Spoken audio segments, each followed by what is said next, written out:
Donald Trump has done it again. He's escalated the West Asia crisis once more.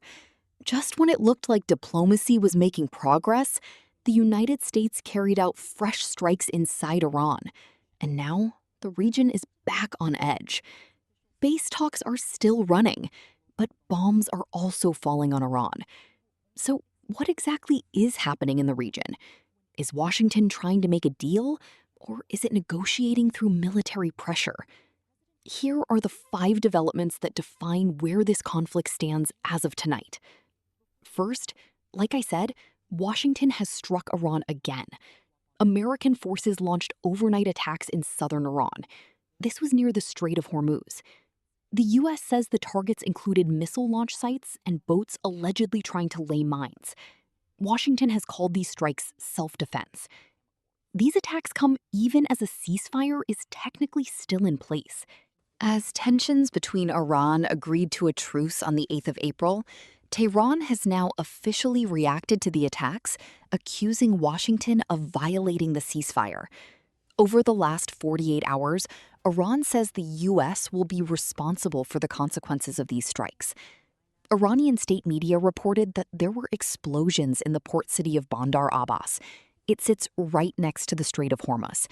This, as you know, is one of the world's most important energy routes.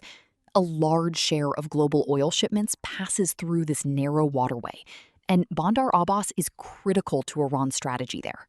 The city hosts a major Iranian naval base, and it sits close to the shipping lanes, so its location gives Tehran significant leverage over traffic moving through Hormuz.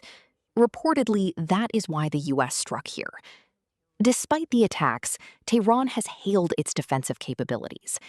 They did not imagine that our armed forces, our defensive power, and our offensive system could perform such feats.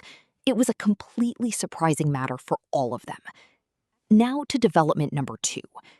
Iran has claimed to have shot down a U.S. drone. Again, reports say it's an MQ-9 Reaper drone. Now, this is not a small surveillance aircraft. It is one of America's most advanced military drones.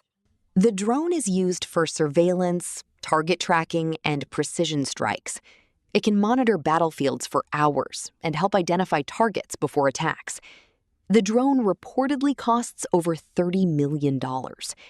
Tehran claims the drone entered Iranian airspace before it was shot down. It also claims it fired at another U.S. surveillance drone, and even on an F-35 stealth fighter jet. Washington is yet to confirm this. And the message from Tehran is very clear. America cannot get away without losses, and its stance is only hardening. Iran's supreme leader, Ayatollah Khamenei, has now issued a direct warning. What is certain in this regard is that the clock cannot be turned back, and the nations and lands of the region will no longer be a shield for American bases.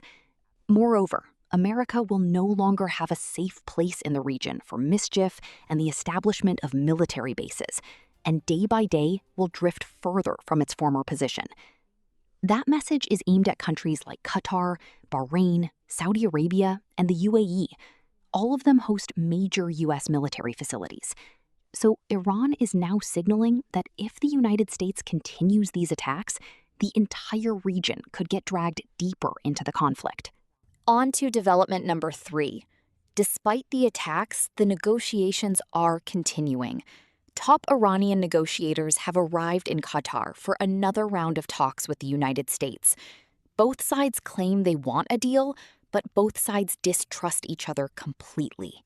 Well, look, I think our position is well stated.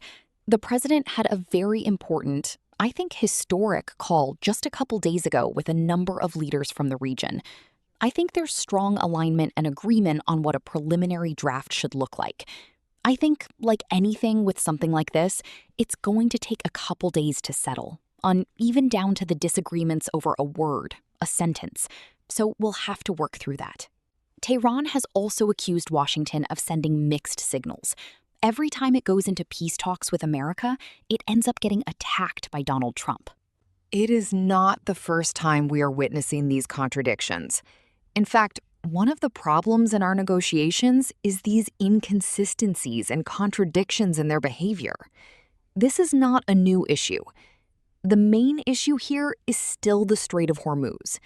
Iran sees control over the strait as its biggest leverage. Washington sees free movement through the strait as non-negotiable. But Washington also wants limits on Iran's ballistic missiles and a halt to its nuclear program. Iran, on the other hand, wants sanctions released. Its economy has been hit hard. Tehran also wants access to billions of dollars in frozen assets abroad. Reports say Iran is asking for around $24 billion to be released in phases. Talks are not just about a ceasefire. They are about power, sanctions, nuclear technology, missiles, and control of global energy routes. Let's now move on to development number 4. Israel has now escalated its operations in Lebanon again. Prime Minister Benjamin Netanyahu says Israel will intensify its strikes against Hezbollah. This latest escalation comes despite a truce. Today, clouds of smoke could be seen rising over southern Lebanon. There was a lot of fear after what Israeli Prime Minister said yesterday, and people are very anxious every time a drone passes overhead. People get very nervous. We could continue working. The people are really suffering. And this finally brings me to development number 5. The global markets are reacting again. Oil prices have jumped. Brent crude surged today as fears returned over the disruption in the Strait of Hormuz. Several stock markets across the world dropped. Investors are now moving between hopes of a deal and fears of fresh escalation. That brings us to the biggest question tonight. What exactly is Donald Trump trying to achieve here? His administration says it wants a deal with Iran, but that's hard to achieve when Washington is still carrying out strikes on Tehran. Are you still doom-scrolling through worried news and feeling completely drained? Decades of unresolved conflicts, shifting alliances, and complex power struggles. The world stage often feels like one long, complicated relationship.